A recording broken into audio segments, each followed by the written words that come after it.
Efésios 2 versos 8 e 9, três verdades libertadoras de que transformam sua compreensão da salvação. Introdução, contexto e panorama de Efésios 2, 8 e 9. Em Efésios 2 versos 8 e 9, você vai conhecer três verdades libertadoras de que transformam sua compreensão da salvação. Aqui o apóstolo Paulo, escrevendo aos cristãos em Éfeso, revela com clareza e profundidade que a salvação não é fruto do esforço humano, mas obra soberana de Deus. Efésios capítulo 2 versos 8 e 9 afirmam: porque pela graça sois salvos, mediante a fé, e isto não vem de vós, é dom de Deus, não vem das obras, para que ninguém se glorie. Aqui encontramos um dos resumos mais densos da teologia reformada sobre a justificação, destacando a iniciativa divina na salvação, a instrumentalidade da fé e a completa exclusão de qualquer mérito humano. O pano de fundo deste capítulo é a transição da morte espiritual para a vida em Cristo. Nos versos anteriores, Paulo descreve o estado humano antes da regeneração, mortos em delitos e pecados, e morto não tem vontade própria, seguindo o curso deste mundo e vivendo sob a condenação justa de Deus. Mas, a partir do verso 4, ele introduz o "mas Deus", expressão que muda toda a narrativa. Deus, rico em misericórdia, intervém para vivificar, ressuscitar e assentar com Cristo aqueles que estavam espiritualmente mortos. O foco de Paulo é mostrar que a salvação é unicamente pela graça, não há cooperação humana na causa da salvação, ela nasce na eternidade, no decreto soberano de Deus. A fé é o meio, não a causa, a fé é o instrumento que nos conecta à obra redentora de Cristo, mas até ela é dom divino. As obras não contribuem para a justificação, que embora sejam consequência natural da nova vida, não são moeda de troca para obter favor de Deus. Com essa base, Efésios 2 versos 8 e 9 se tornam um texto-chave para desfazer equívocos sobre mérito, religiosidade e esforço humano, conduzindo o pecador ao reconhecimento humilde de que, sem Cristo, nada pode fazer. Neste estudo, vamos explorar 5 verdades libertadoras que emergem desse texto e que podem revolucionar sua compreensão da salvação. Nosso objetivo não é apenas informar, mas convidar o leitor a experimentar pessoalmente essa graça transformadora, respondendo com arrependimento genuíno e fé viva no Senhor Jesus Cristo. 1. A salvação é pela graça e não pelo mérito humano. O texto começa com uma afirmação que molda toda a teologia paulina: porque pela graça sois salvos. Efésios capítulo 2 verso 8. A palavra graça aqui é charis, no grego, que significa favor imerecido, benevolência gratuita concedida sem expectativa de retribuição. Não é apenas bondade, é bondade direcionada a quem não a merece. No contexto bíblico, graça não é Deus dar um empurrãozinho para completarmos o caminho da salvação com nossas forças. É Ele mesmo abrir o caminho, carregar-nos nos braços e garantir que chegaremos ao destino. Paulo deixa claro que essa graça vem mediante a fé em diapistes, não como recompensa por boas obras, mas como canal pelo qual recebemos o dom divino. Historicamente, o judaísmo do primeiro século tinha forte ênfase na observância da lei como expressão de fidelidade a Deus. Muitos entendiam que a obediência fiel à Torá assegurava a aceitação divina. Paulo, ex-fariseu, conhecia profundamente essa mentalidade, por isso, é radical ao afirmar: a salvação não é resultado de desempenho religioso, mas de um presente gracioso. Quantas vezes caímos na tentação de achar que nosso valor diante de Deus está atrelado à nossa performance espiritual? Podemos pensar: Deus vai me ouvir porque tenho orado bastante, ou se eu servir mais na igreja, estarei mais próximo da salvação. Mas Efésios capítulo 2 versos 8 e 9 destrói essa lógica. O Senhor não nos salva porque somos bons, Ele nos salva porque Ele é bom. Isso deve gerar 2 efeitos profundos. Humildade, não há espaço para vanglória, pois nada vem de nós. Segurança, nossa salvação não depende de nossos altos e baixos, mas da fidelidade imutável de Deus. Você tem se apoiado na sua devoção ou na graça de Cristo para ter paz com Deus? Como essa certeza muda a forma como você encara os momentos de queda ou fraqueza espiritual?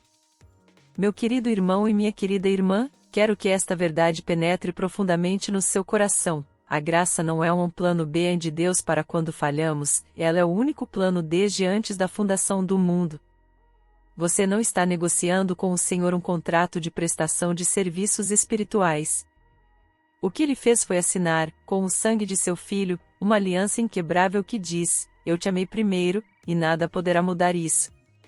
Quando Paulo escreve que é pela graça que somos salvos, ele está nos arrancando do peso da autojustificação e nos colocando no descanso da obra consumada de Cristo. Isso significa que, mesmo quando você se sente indigno, a sua posição diante de Deus não depende do seu humor espiritual naquele dia, mas da obediência perfeita de Jesus. Que o Espírito Santo renove em você a alegria de viver a partir dessa graça. Que essa verdade tire de você todo medo de perder a salvação por desempenho insuficiente e o conduza a um amor tão profundo por Cristo que suas obras passem a ser fruto espontâneo, e não moeda de troca. Receba hoje o descanso de saber que, antes de qualquer boa ação sua, ele já havia decidido amá-lo eternamente. 2. A fé como meio, não como causa da salvação. Paulo continua dizendo, mediante a fé, e isto não vem de vós, é dom de Deus, em Efésios capítulo 2 verso 8. Aqui, o apóstolo nos ensina que a fé é o canal pelo qual recebemos a graça, mas não é a origem dela. O termo grego usado para fé, pistes, significa confiança, dependência absoluta, entrega total. No grego, a construção da frase indica que tanto a graça quanto a fé são dons divinos. Ou seja, até a capacidade de crer não nasce da nossa natureza humana caída, mas é despertada em nós pela ação do Espírito Santo. Filipenses capítulo 1 verso 29. Isso é essencial para entendermos o Evangelho bíblico. Não somos salvos porque tivemos fé, mas pela graça de Deus que nos concedeu a fé. No contexto histórico, essa afirmação confrontava tanto os judeus que confiavam nas obras da lei quanto os gentios que se orgulhavam de suas virtudes morais. Em ambos os casos, Paulo está dizendo: não há glória para o homem, toda glória é de Deus. Essa verdade nos liberta da arrogância espiritual. Não podemos dizer, sou salvo porque fui mais sábio que os outros e escolhi a Cristo. Pelo contrário, nossa confissão deve ser, sou salvo porque Ele me escolheu e abriu meus olhos para ver a beleza de Cristo. Isso também nos liberta do desespero. Se a fé viesse apenas de nós, poderíamos perdê-la nos dias de fraqueza. Mas, sendo um dom de Deus, sabemos que Ele é quem sustenta e preserva a nossa confiança até o fim. Hebreus capítulo 12 verso 2. Sua confiança está na força da sua fé ou na fidelidade daquele que lhe deu a fé? Em momentos de dúvida, você corre para reforçar sua fé sozinho ou se apoia no Deus que a iniciou em você? Amado irmão, amada irmã, perceba que a fé verdadeira não é um salto cego no escuro, mas um descanso seguro nos braços de Cristo. É como uma criança que, mesmo sem entender todas as razões, confia no Pai e estende os braços para ser carregada. Você não precisa ter todas as respostas para crer, você precisa apenas reconhecer que Jesus é digno de confiança. Quando Paulo diz que isto não vem de vós, ele está destruindo o orgulho humano e nos chamando para uma vida de rendição. A fé é o presente que Deus coloca em nossas mãos para que possamos segurar a sua própria mão. É Ele quem a coloca, é Ele quem a fortalece e é Ele quem garante que ela não falhará. Que essa consciência traga descanso ao seu coração. Mesmo quando a sua fé parecer pequena como um grão de mostarda, lembre-se, não é o tamanho da fé que salva, mas o objeto dela. E o objeto da sua fé é Cristo, o mesmo ontem, hoje e eternamente. Que o Senhor aumente sua confiança nele a cada dia e que, sustentado por essa fé, você viva com ousadia, sabendo que aquele que começou a boa obra é fiel para completá-la. 3. A salvação não é por obras, para que ninguém se glorie. O apóstolo Paulo encerra o raciocínio dizendo, não vem de obras, para que ninguém se glorie, em Efésios capítulo 2 verso 9.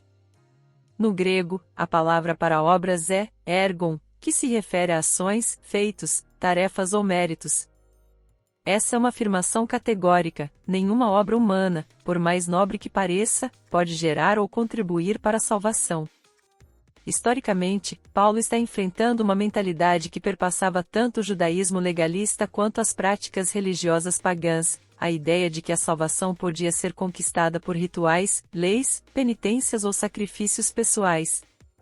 Ao dizer que a salvação não vem de obras, ele corta pela raiz toda tentativa humana de negociar com Deus.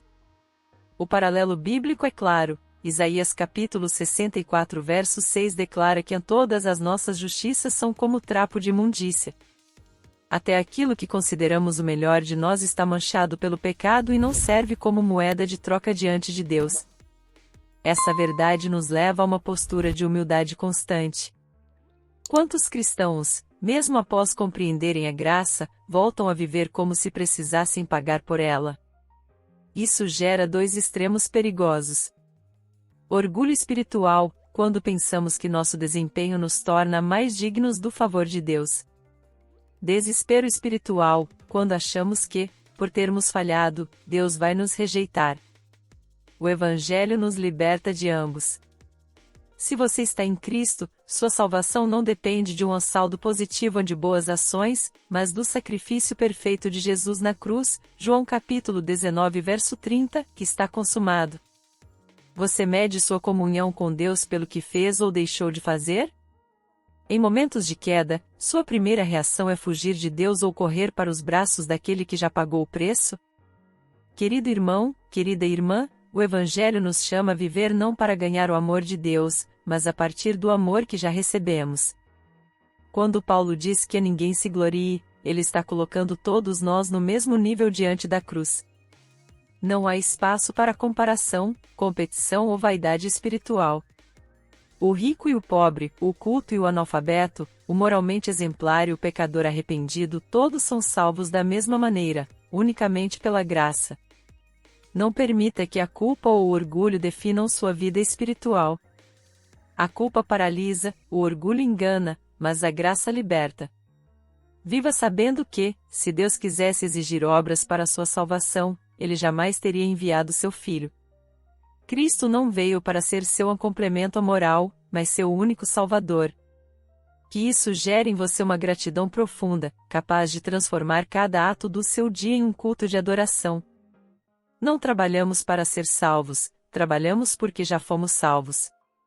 Não obedecemos para conquistar o favor de Deus, obedecemos porque já somos amados de forma irrevogável. Se você foi tocado por Deus e quer que Deus faça a obra dele em sua vida, ore comigo. Senhor Deus, neste momento, eu me coloco diante de ti reconhecendo que sou pecador e que nada do que eu faça ou deixe de fazer pode me tornar digno da tua presença. Eu confesso os meus pecados, as minhas falhas, as minhas tentativas inúteis de me salvar pelas minhas próprias obras. Reconheço que tenho vivido longe da tua vontade, mas hoje eu entendo que a salvação vem unicamente pela tua graça, mediante a fé em Jesus Cristo. Senhor, eu creio que Jesus morreu na cruz pelos meus pecados e ressuscitou para me dar vida eterna. Eu recebo, pela fé, o teu perdão e declaro que confio somente em Cristo como meu Senhor e Salvador. Toma a minha vida em tuas mãos, transforma o meu coração e faz de mim uma nova criatura. Espírito Santo, vem habitar em mim, me ensinar, me guiar e me sustentar em cada passo da minha caminhada. Eu me rendo completamente ao teu amor e peço que, a partir de hoje, toda a minha vida seja para a tua glória. Em nome de Jesus, eu oro e agradeço. Amém.